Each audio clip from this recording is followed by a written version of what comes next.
کو کہا جاتا ہے یہ اپنے علاوہ کسی کو پسند نہیں کرتے، روادار نہیں ہیں، قتل اور خون اور ان کا دھرم ہے، ان کا مذہب ہے۔ آؤ میں تاریخ کے اس میں لے چلتا ہوں کہ مسلمانوں نے بھی جنگیں کی ہیں، اور یقیناً کوئی دھرم جنگ سے پاک و صاف نہیں ہے، یہودیت ہو، نصرانیت ہو، تاریخ کے حوالے موجود ہیں۔ انہوں نے مسلمانوں کے خلاف ہی نہیں بلکہ یہ نصرانی میں لڑے، آپس میں لڑے۔ دنیا کی جتنی جنگیں ہوئی ہیں ان کے پیچھے اور بھی مقاصد رہے ہوں، لیکن دو مقاصد بڑے اہم تھے۔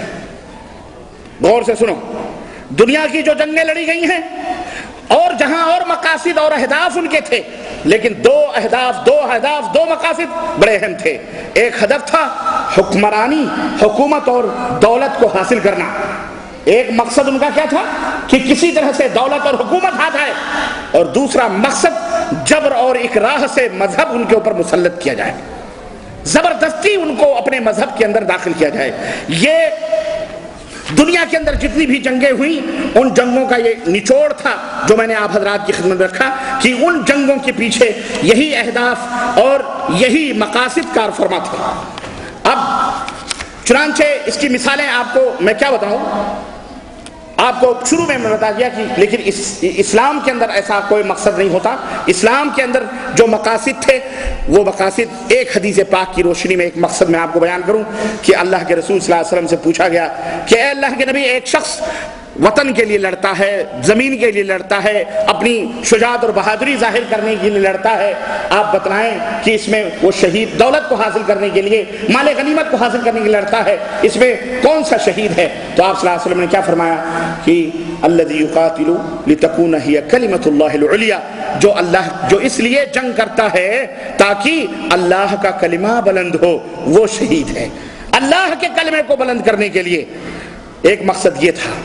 دوسرا، اسلام کے پھیلانے میں جو لوگ رکاوٹیں بن رہے ہیں، جو لوگ دشمنیاں کر رہے ہیں، جو لوگ خواہ مخواہ کے روڑے اٹکا رہے ہیں، ورغلاتے ہیں، لوگوں کے اوپر ظلم کرتے ہیں، ان روڑوں کو، ان کچڑوں کو صاف کرنے کے لیے اسلام نے جنگ کو ناگزیر کیا ہے۔ بس یہ مقاصد تھے اسلامی جہاد اور اسلامی جنگ کے، ورنہ دولتوں کا حصول نہیں تھا، کیونکہ محمد الرسول اللہ صلی اللہ علیہ وسلم جس ماحول میں پلے تھے، کفار مکہ اور وہ عربوں کا ماحول، آپس میں قتل و غارت گری کرتے تھے، وہ ان کا مقصد ہوتا تھا مال غنیمت کا حصول۔ لیکن نبی علیہ الصلوۃ والسلام کے زمانے میں آپ نے ان کے مزاج اور ان کے دل کو جب تبدیل کیا تو آپ کو معلوم ہے ایک بدو نے جنگ کے بعد جب اسے مال غنیمت دیا گیا صحابی رسول کو، اس نے یہ کہہ کر کے مال غنیمت ٹھکرا دیا کہ میں نے اس دولت کے لیے جنگ نہیں کی ہے، اللہ کو راضی کرنے کے لیے جنگ کی ہے۔ وہی بدو، وہی عرب جو مال و دولت کے لیے لڑتے تھے، نبی نے ایسا انقلاب پیدا کیا، ایسی تبدیلی پیدا کی کہ وہ کہنے پر مجبور ہوئے کہ میں نے اس لیے نہیں لڑا ہے کہ تاکہ مجھے جو ہے کیا کہتے ہیں مال و دولت حاصل ہو، بلکہ میں نے اللہ کی راہ میں اس لیے یہ قربانی پیش کی ہے تاکہ اللہ تبارک تعالیٰ ہماری اس قربانی کو قبول فرما لے، میں نے اس لیے اللہ کے راستوں میں میں نے یہ کی ہے۔ تو ایک مقصد دنیا والوں کا دولت اور حکمرانی، اور دوسرا مقصد جبری طور پر دین کو مسلط کرنا اپنے مذہب کو، اور اسلام کا مقصد کلمت اللہ کی بلندی، مال و دولت یا حکومت کا حصول نہیں تھا۔ اگر یہ ہوتا تو آج دنیا کوئی مائی کا لال دلیل میں نہیں پیش کر سکتا کہ مسلمانوں نے کبھی تلوار حکومت و سلطنت کو حاصل کرنے کے لیے حاصل کی ہو، اٹھائی ہو، یا دولت حاصل۔ سن 8 ہجری کے اندر مکہ فتح ہوا اور مسلمانوں کے اموال اور جائیداد وہاں موجود تھے جو ہجرت کر کے گئے تھے، وہی مسلمان نبی کے سامنے کھڑے ہوئے اور کہا میری پراپرٹی وہ ہے، میری پراپرٹی وہ ہے، میری پراپرٹی وہ ہے، ہمیں دلواؤ، اب تو ہم قابض آ چکے ہیں مکے پر۔ اللہ اکبر۔ لیکن نبی برحق حضرت محمد الرسول اللہ صلی اللہ علیہ وسلم نے آپ کی عظمت کی یہ مثال کوئی نہیں دے سکتا کہ آپ نے اپنے ماننے والوں سے کہا کہ لوگوں، اللہ کے لیے جن دولتوں کو تم چھوڑ کر مدینہ گئے تھے، اب ان دولتوں کی طرف آنکھ اٹھا کر کے بھی دیکھنا تمہارے لیے حرام ہے، نہیں دیکھ سکتے۔ سبوں نے قربانی دی، اپنی پراپرٹی، اپنی دولت سب کچھ چھوڑ دیا، چھوڑا۔ یہ تاریخ کے اندر موجود ہے۔ غزوہ حنین ہوا، غزوہ حنین کے اندر مال غنیمت ملا، 24,000 اونٹ تھے۔ کتنے؟ 24,000 اونٹ، 40,000 بکریاں، اور اسی طرح 6,000 کلو گرام سونا چاندی، 6,000 کلو چاندی۔ کتنے ہزار؟ 6,000 کلو چاندی۔ اور جو جنگی قیدی بنائے گئے وہ 6,000 کے قریب لوگ تھے۔ کتنے تھے؟ 6000 کے قریب مال غنیمت تقسیم کرنے سے پہلے رسول اللہ صلی اللہ علیہ وسلم نے یہ نہیں کہ مال غنیمت ملی اب بانٹو، نہیں، 2 ہفتے آپ صلی اللہ علیہ وسلم نے انتظار کیا، آؤ اپنا مال لے کے جائے، کوئی آئے لے کے جائے، کوئی آئے لے، کوئی نہیں آیا پوچھنے کے لیے وہ مال و دولت۔ آپ صلی اللہ علیہ وسلم نے گفت و شنید کی، اور آپ صلی اللہ علیہ وسلم نے گفت و شنید کی، اور پھر حنین کے لوگوں جب نہیں آئے تو آپ صلی اللہ علیہ وسلم نے مکے والوں میں وہ اموال تقسیم کر دیے، اور کس کو کیا دیا اس کی ایک تفصیل ہے، لیکن آپ صلی اللہ علیہ وسلم نے ایک جملہ اس وقت فرمایا کہ اے لوگو، میرے پاس جو کچھ بھی تھا میں نے اللہ کی راہ میں تم سب کو دے دیا، اللہ کی قسم اگر میرے پاس تہامہ کے درختوں کی تعداد کے برابر بھی جانور اور مویشی ہوتے تو میں وہ تمام کی تمام تمہیں تقسیم کر دیتا، لیکن میرے پاس یہی ایک چادر ہے جو میں پہنے ہوا ہوں، بس میرے پاس بھی مال و دولت اور حکومت کی حوث نہ تھی۔ اور جہاں تک مذہبی جبر کی بات ہے کہ مذہبی تو جبری مذہب دین کو مسلط کرنا، خود میرے عزیزو یہ دوسرا محرک ہوتا ہے، یہ دوسرا سبب ہوتا ہے جنگ کا اور لڑائی کرنے کا۔ سن 523 کے اندر یمن کے یہودی بادشاہ نواس نے عیسائیوں کے مرکز نجران پر، جو اس وقت سعودی عرب کے اندر ہے، اس پر حملہ کیا تاکہ وہاں سے عیسائیت کا خاتمہ کر دے، نصرانیت کا خاتمہ کر دے، لوگوں کو یہودیت اختیار کرنے پر اسے مجبور کیا، اور عیسائیوں نے یہودیت اختیار کرنے سے انکار کر دیا، تو اس کے حاکم نے حارثہ کو بھی، نجران کے حاکم حارثہ کو بھی قتل کر دیا، اس کی بیوی کو بھی قتل کر دیا، 2 بیٹیوں کو بھی قتل کر دیا، اور ان بچوں کو قتل کرنے کے بعد ماں کو ان یہودیوں نے مجبور کیا کہ ان قتل شدہ بچوں کے خون کو گلاس میں بھر کے پیے۔ کس نے کیا یہ امن کے پروردہ، امن کے علمبردار اسرائیلیوں نے، یہی یہودیوں نے عیسائیوں کو کیا یہ کرنے کے لیے۔ روما اس کی بیوی کو بھی قتل کیا۔ بشپ پال جو ان کا بہت بڑا پادری تھا مر گیا تھا یمن، اسی نجران کے اندر، اس کی ہڈیوں کو قبر سے نکال کر اس کے گڑھے کھود کر اس کے اندر آگ جلوائی گئی، اور اس کے اندر آگ جلائی گئی۔ اور یہی نہیں بلکہ نجران کے شہر کو خندق بنایا گیا، عورتوں کو، مردوں کو، بچوں کو، بوڑھوں کو، سب کو اس کے اندر پھینک دیا گیا، زندہ ان یہودیوں نے جلایا ہے۔ اور جن کی تعداد کتنی تھی معلوم ہے؟ 20,000 سے لے کر 40,000 زندہ انسانوں کو ان یہودیوں نے، عیسائیوں کو جلایا ہے نجران کے اندر، جسے قرآن نے تذکرہ کیا ہے۔ آپ بھی سوچ رہے ہوں گے کہاں کی تاریخ بیان ہو رہی ہے؟ ہمارے تمہارے کلام اللہ کے کلام میں، قرآن میں یہ واقعہ موجود ہے۔ اللہ نے فرمایا وَمَا نَقَمُوا مِنْهُمْ إِلَّا يُؤْمِنُوا بِاللَّهِ الْعَزِيزِ الْحَمِيدِ، اہل ایمان سے ان کی دشمنی اس کے سوا کسی وجہ سے نہ تھی کہ وہ اس اللہ پر ایمان لائے تھے جو زبردست اور اپنی ذلت میں آپ محمود ہے۔ ایمان لانے کی سزا ان کو دی گئی تھی نجران کے اندر۔ یہی نہیں، سن 303 میں یہ روم کا بادشاہ اپنی مملکت سے جب عیسائیت کو ختم کرنے کے لیے کھڑا ہوا تو تمام کلیساؤں اور چرچوں کو اس نے مسمار کر دیا، انجیلیں جتنی بھی جلا دی گئیں، کلیساؤں کے ضبط اوقاف جو تھے ضبط کر لیے گئے، جو شخص مسیحی مذہب پر اصرار کرتا اسے قتل کر دیا جاتا۔ اس کے باوجود، اس کی حکم کے باوجود بھی جن عیسائیوں نے عیسائیت چھوڑنے سے انکار کر دیا، ان کے بدن زخمی کر کے ان کے اوپر سرکہ اور نمک لگایا جاتا تھا۔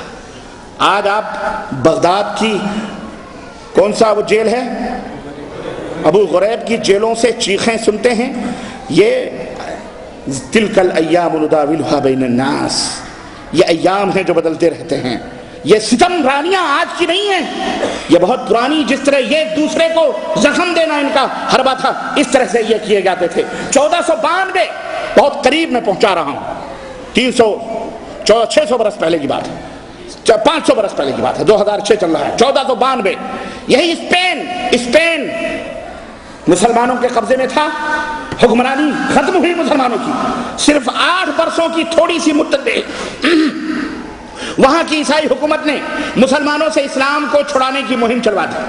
پورا مسلمان ایریا تھا یہ یورپ کا، اسپین کا، لیکن انہوں نے کہا ان کو جبرن عیسائی بنایا جائے۔ اسپین کے 3.5 لاکھ مسلمان، کتنے؟ 3.5 لاکھ مسلمانوں کو ایک مذہبی عدالت کے سامنے پیش کیا گیا۔ عدالت نے 28,540 مسلمانوں کو موت کی سزا سنائی۔ کس کی عدالت نے؟ یہ یورپ جہاں جانے کے لیے تم ترستے ہو، جہاں کے لیے تم تڑپتے ہو، ہاں، جنہیں اپنا اسوہ نمونہ سمجھتے ہو، انگریزی پڑھ کر کے فخر سمجھتے ہو، ان کی تقلید کرنے میں اپنی کامیابی سمجھتے ہو، لوگوں یہ وہ لوگ تھے، ان کے ہاتھ مسلمانوں کے خون سے رنگین ہیں۔ 12,000 مسلمانوں کو زندہ جلا دیا گیا، مسلمانوں کی سینکڑوں لائبریریاں جن میں لاکھوں کتابیں تھیں نظر آتش کر دی گئیں۔ بالآخر 1610 عیسوی میں تمام مسلمانوں کو ترک وطن کا حکم دیا گیا۔ 1.5 لاکھ عرب مسلمان کا ایک قافلہ بندرگاہ کی طرف جا رہا تھا، بلیڈا نامی ایک پادری نے گنڈوں کو ساتھ ملا کر قافلے پر حملہ کروا دیا اور اسی ساحل سمندر پر 1 لاکھ مسلمانوں کو شہید کر دیا گیا۔ 1 لاکھ مسلمانوں کو شہید کر دیا گیا۔ اس کے بعد مسلمان گھروں، گلیوں اور بازاروں میں قاتلانہ حملے شروع کیے گئے۔ سن 1630 عیسوی تک ایک بھی مسلمان اسپین کے اندر نہیں موجود تھا۔ لیکن آج ہماری بھی تاریخ ہے۔ بتاؤ، میں ان اہل مغرب سے پوچھنا چاہتا ہوں اور پوری دنیا کے ان عیسائیوں اور یہودیوں سے پوچھنا چاہتا ہوں، ہم نے بھی دنیا پہ حکومتیں کی ہیں، اسپین کے اندر کتنے پادری اور کتنے عیسائی، کتنے چرچ تھے؟ ہم نے کبھی کسی کو اسلام کے مذہب اپنانے پر مجبور کیا؟ ہندوستان کی دھرتی پر 1000 برس تک مسلمانوں کی حکومت تھی، کس بادشاہ نے کسی کافر ہندو کو اسلام لانے پر مجبور کیا؟ ارے اگر وہ واقعی اسلام لانے پر مجبور کرتے، اگر وہ اسلام کے علمبردار ہوتے تو آج ہندوستان پر کوئی ہندو نہ موجود ہوتا، سارے کے سارے ہوتے کہ نہیں ہوتے؟ یہ ہماری رواداریاں تھیں۔ جب ہم نے حکومتیں کی ہیں تو ہم نے گردن اٹھا کر خود بھی جیا ہے، دوسروں کو جینے کا حق دیا ہے۔ ہم نے انسان ہی نہیں، حیوانوں تک کے اوپر شفقت و مہربانی کے تعلیمات ہم نے لوگوں کو دیے ہیں۔ ایک تم نے بھی بوسنیا ہرزیگوینہ سن 1992 اور قریب کروں میں اس سے قریب تاریخ سب کے سامنے ہے، شہریوں نے ریفرینڈم میں 99% انتخاب میں مسلمان آ گئے۔ بوسنیا کے مسلمانوں نے اپنی آزاد ریاست بنائی، اعلان کر دیا آزادی کا، قیامت چھا گئی یورپ کے اوپر، اور سارے یورپی مل کر کے جناب علی درندگی اور سفاکی کا جو ننگا ناچ ناچا، آج بھی دنیا اس سے جوجھ رہی ہے اور جان رہی ہے کہ کس طرح سے مکاری سے اور مکروہ انداز سے مسلمانوں کو قتل کیا گیا، ان کی بہو بیٹیوں کو وہاں پر کس عیاری کے ساتھ جو ہے پروپگنڈوں کے ذریعے سے ان کو برباد کیا گیا اور ان کو قتل کیا گیا۔ المہم یہ ایک داستان ہے، یہ ایک تاریخ ہے، یہ میں نے آپ کو صرف چابی دی ہے، وقت کم ہے اس لیے میں زیادہ گفتگو آپ حضرات سے میں نہیں کر سکتا ہوں۔ اس لیے اس حقیقت کو سمجھو کہ اسلام ایک ایسا دین ہے، اسلام ایک ایسا مذہب ہے، اسلام ہی ایک ایسا دھرم ہے جو پوری دنیا کو روادار بناتا ہے اور اپنے ماننے والوں کو رواداری کی تعلیم دیتا ہے۔ یہ تو وہ تھا معاملہ۔ میں 5 منٹ کی اجازت چاہتے ہوئے ذرا ایک پہلو تشنہ نہ رہ جائے میں چاہتا ہوں اس میں ملا لوں۔ یہ وہ رواداریاں تھیں جو اسلام نے اپنوں کے علاوہ غیروں سے کی ہیں، کیونکہ بھائیوں کے کچھ سوالات بھی اور کچھ پرچیاں بھی آئی ہیں، اس لیے مجھے یاد تو تھا، لیکن آؤ غیروں سے تو اتنی رواداریاں کی گئیں، خود مسلمانوں کے ساتھ اسلام کی رواداری کیا ہے؟ اللہ اکبر۔ مسلمانوں، اسلام کی تعلیم میں جو تمہارے ساتھ رواداریاں کی گئیں، عقیدے سے لے کر کے اعمال، اخلاق، سارے کے سارے کے اندر رواداریاں، اسلام نے عقیدے کے ساتھ کبھی سودا نہیں کیا ہے۔ اپنے ماننے والوں کو یہ حکم دیا ہے کہ توحید مضبوط ہونا چاہیے، اس کے اندر عقیدے پر کسی معاملے میں سودا ہو سکتا، دیگر معاملے میں چھوٹ ہے، کوئی بات نہیں۔ میری ماں بہنوں ذرا خاموش کرو، یہاں بھی تو چپ رہو، اللہ کی بندی ہو، یہاں بھی تمہیں کان کھا رہی ہو، گھر میں جا کے باتیں کر لینا، یہاں خاموش رہو، تمہارے تک پہنچ رہا ہوں میں ابھی انشاءاللہ، تمہارا بھی میٹر آ رہا ہے، اتاولی مت بنو، کھانا یہیں مل جائے گا، کھانا پکانے کی بھی فرصت نہیں کہ شوہر کو کہو جاؤ اتنی رات ہو گئی اب میں کھانا نہیں پکاؤں گی، جاؤ ہوٹل سے لے آؤ، سی فوڈ کھائیں گے، آج برسات کا موسم ہے ماشاءاللہ، جبیل والوں کے لیے زبردست موسم آیا ہے، بڑے دنوں کے بعد آیا ہوگا میں سمجھتا ہوں، ماشاءاللہ آپ کی دعائیں رنگ لائی ہوئی ہیں، واقعی جب موسم اچھا ہوتا ہے تو بہت چیزیں اچھی لگتی ہیں، ہے کہ نہیں؟ آپ بھی کتنے اچھے لگ رہے ہیں، پوری مسجد کھچا کھچ بھری ہوئی اور سکون سے بیٹھے ہوئے ہیں۔ ایک بدنام آدمی کا ایک شعر تھا، وہ اے ابر کرم ذرا تھم کے برس، اتنا نہ برس کی وہ آ نہ سکیں، اور جب آ جائیں تو اتنا برس کی وہ جا نہ سکیں۔ ہے کہ نہیں؟ الحمدللہ آپ بھی موڈ میں ہیں، سال بھر کے بعد تو جویل والے بلاتے ہیں